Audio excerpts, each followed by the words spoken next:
Alright, so in this video, we're going to be doing a quick review on the different types of sawzalls that we like to use as plumbers. That's right, my name's Clayton. And I'm Karsten. And we are the Plumbing Gurus. On this channel, we're striving to save you money and keep you informed on all the proper plumbing practices that we like to use. That's right, and if you're new to this channel, maybe consider smashing that subscribe button, hit the bell notification button so you can get the notifications for any future videos that we post. That's right, let's get into this.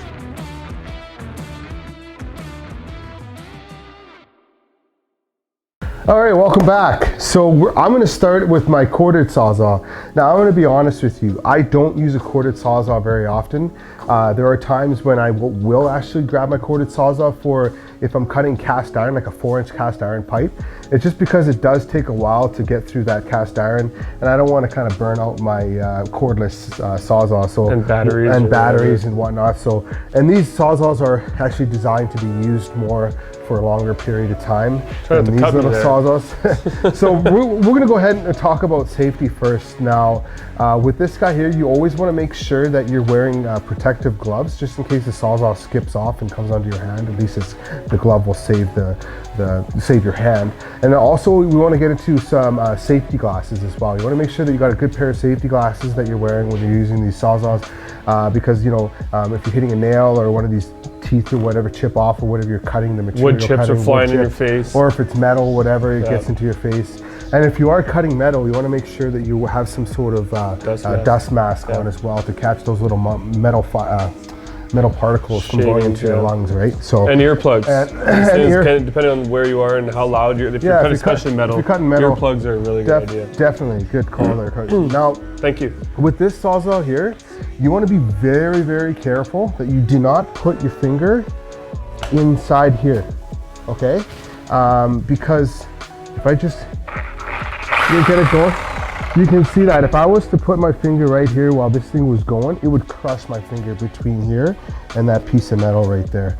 So that's just a very hazardous point that you want to make sure that you don't put your fingers there at all.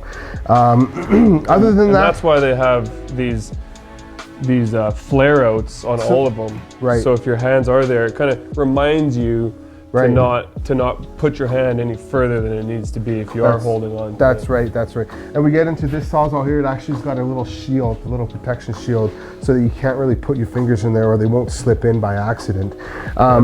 But for this, I would more or less use this for a job where it's going to take me a bit longer to cut through a material. And again, it is corded, so it is a little bit of cutting lots of wood and annoying stuff. To have this sawzall in the air with the cord. You know, if you're standing on a ladder, it's nice to have the it's like miles away from him. You gotta be careful. Stand over here. Yeah, let's stand over there just because of that. So you want to make so I was gonna say that's the kind of the downfall about this guy. A lot of times the cord gets hooked on stuff when you're trying to pull it into, or it comes unplugged while you're like on a ladder or something. So that's kind of the downfall. But other than that, like as you can see, it's barely being used, but there are cases where we need to bust this guy and we definitely need to use the corded sawzall. So why don't we jump into the two different styles of sawzalls that you have here, Karsten? Of course, battery powered, my favorite. Yeah. Let's start with the big one, the big guy, the M18 fuel, just standard sawzall. This boy it's heavy. It's not like that light. It's harder to do one-handed, not like this one. We'll get into that. But the wicked part about this, you can hear the power there. It also has a good brake. Right away. It has the brake. It stops. So it's like, unlike some of the electric ones, they kind of keep going. If something does happen, you need to let go right away. That stops instantly. You can release this guy out of here to have the guard a little further out, or pull it out completely, but I don't recommend ever really pulling it out unless you need to like clean the sawzall or something like that. It's also got a light on the end, so if you're in like a dark area, if you are in a dark area, don't rely on this light. I wouldn't recommend it. I'd probably get that sweet headlamp that we got. Check out the little link right here up above here on our lights. Another wicked thing is you can actually hang this bad boy off of stuff. So I'll usually hang it off my ladder.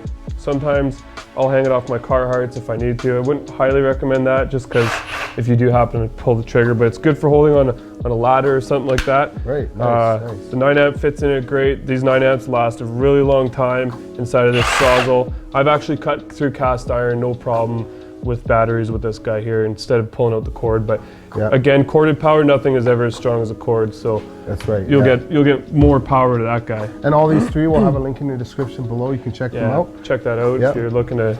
Now this is one of the nicer Sawzalls, and Carson actually convinced me to go from this style of a Sawzall to this style of a Sawzall, and I'm not sure exactly what this Sawzall is called. This is the hacksaw, I think is what it's called. Yeah, hacksaw. Call it a hacksaw. So yeah, these are Sawzalls. It's still a reciprocating saw. Yeah. But the beauty about this guy is you can see how much easier it is. This one, if you're holding, it's pretty heavy if you're trying to like do up high above your head or anything like that.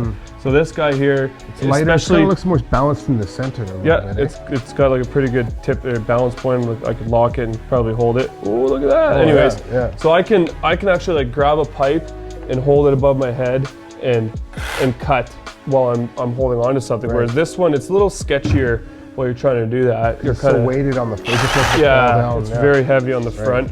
More power, but this one's safer and just more agility. And if you're holding on to a pipe and you're trying to cut it like we do as plumbers, it's really well weighted and balanced. Easier to control, eh? Easier to control and do things like that. It doesn't have the same power. You can probably hear that. It's nowhere near as good as that or that. But the convenience of this guy, I use this. I barely even touch this guy anymore. This is actually my #1 go-to for Sawzalls, that's for sure. Nice. And it's got a lock. You can lock the trigger. This guy doesn't come in and out, but it does have the light again. Oh, and the sweet thing about all of these actually is they have the quick release. The old Sawzalls used to have an Allen key to take them in and out. And that was a pain, Yeah. So well, what do you say? Let's get some of these Sawzalls in action here and cut some 2x cutting.